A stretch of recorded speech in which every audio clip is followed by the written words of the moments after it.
नमस्कार। मैं Saumya Singh the Times of Hind की तरफ से आप सभी का स्वागत करती हूँ।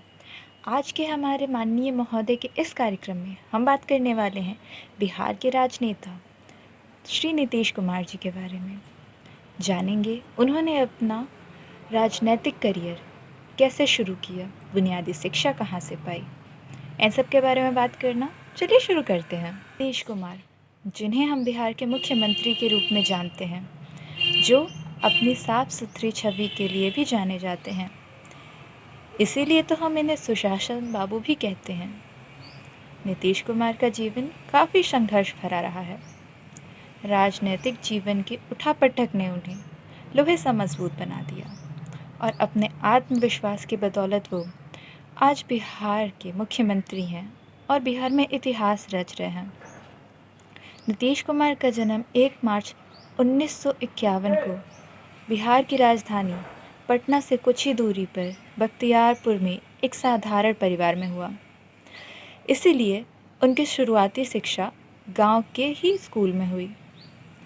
वो शुरुआत से ही पढ़ाई में काफ़ी अच्छे थे। बाद में वो NIT पटना से इलेक्ट्रिकल इंजीनियरिंग की शिक्षा हासिल की। इसके बाद वो बिहार राज्य विद्युत बोर्ड में कुछ दिन नौकरी भी की। समाज सेवा में रुचि होने के कारण नीतीश कुमार ने अपनी नौकरी छोड़ दी।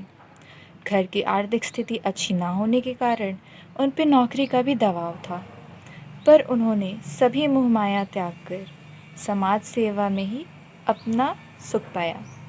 एक दिन वो अपने गांव से ट्रेन पकड़कर पटना चले आए, जहां उनकी मुलाकात चुनाव प्रचार प्रसार में लगे नेता सत्येंद्र नारायण जी से हुई, जो इनके पिताजी के एक काफ़ी करीबी मित्र थे।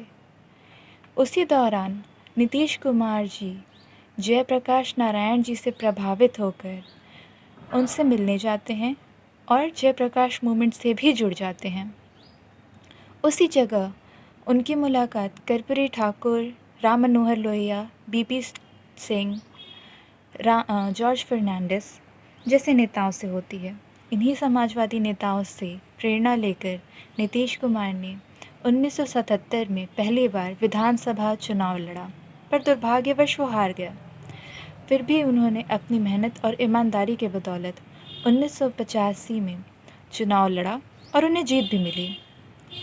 कुछ समय बाद नीतीश कुमार जी युवा दल के नेता बन गए। इसी समय उन्हें जनता दल का प्रमुख नेता सचिव भी घोषित कर दिया जाता है।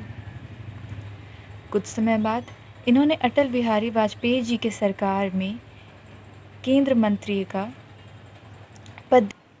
लोकसभा चुनाव में मिली जीत के बाद अटल बिहारी जी के काम करने का इनको मौका मिलता है और इन्हें केंद्र मंत्री का पद दिया जाता है। इन्हें कृषि मंत्री का दायित्व दिया जाता है और पर कुछ समय बाद इनकी पार्टी बिखर जाती है, नेता बिखर जाते हैं।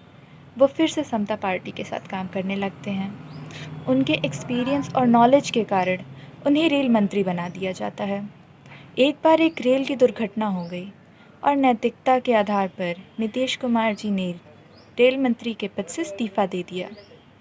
2000 में एक बार फिर से विधानसभा के चुनाव हुए और उस दौरान उन्हें बिहार का मुख्यमंत्री बनने का मौका मिला, पर शायद किस्मत नीतीश कुमार जी के साथ नहीं थी।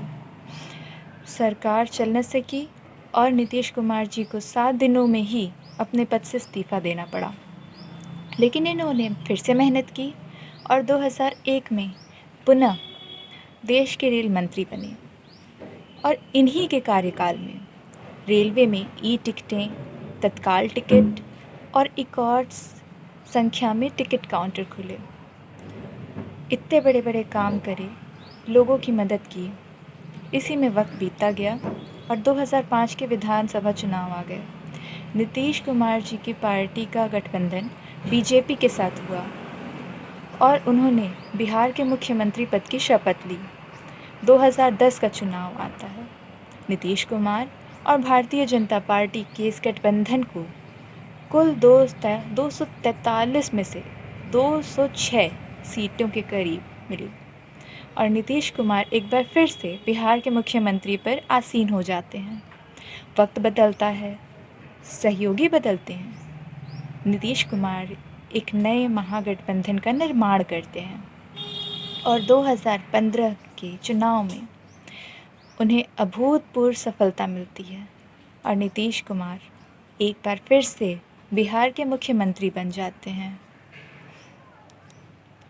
तो दोस्तों, इस तरीके से एक साधारण व्यक्ति जो बिहार का मुख्यमंत्री बन गए और पूरी दुनिया में जाने गए, हमें भी उनके ही जीवन से कुछ ऐसी प्रेरणा लेनी चाहिए और लगातार मिल रही असफलताओं को स्वीकार करते हुए इन्हें अपने जीवन का एक हिस्सा बनाते हुए आगे बढ़ने की प्रेरणा लेनी चाहिए, अपने लक्ष्य की ओर बढ़ना चाहिए।